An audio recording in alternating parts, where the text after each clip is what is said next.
Dans les allées de son verger, Didier Costille ne peut que constater les dégâts. Sur ses poiriers, il peine à trouver des fleurs ayant survécu aux températures glaciales des dernières nuits. Donc on peut prendre par exemple une fleur qui est déjà bien ouverte.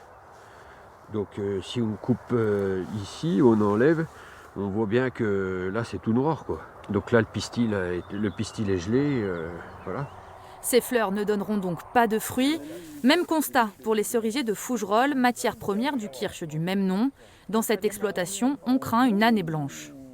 Parce que si on en trouvait quelques-unes ou dans un secteur, le coût de récolte serait supérieur à la production, donc le peu qu'il y aurait ne serait pas récolté. Oui, toi, les étamines, elles sont belles. Ah oui, c'est la première que je trouve. Elles devaient être à l'abri de la branche, là. Ouais, voilà. Notre métier, c'est de produire des cerises, c'est pas de récupérer des aides. On espère que les distillateurs ont des stocks suffisants en kirsch pour pallier une année sans cerise. Car si l'état de calamité agricole devrait être reconnu pour les arboriculteurs, c'est l'ensemble de la filière de production de kirsch qui pourrait être fragilisé.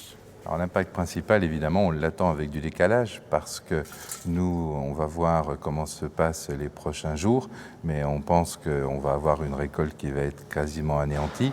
Donc ça veut dire que pour la filière kirsch, quand on va normalement distiller au mois de septembre-octobre, nous n'aurons pas la matière première.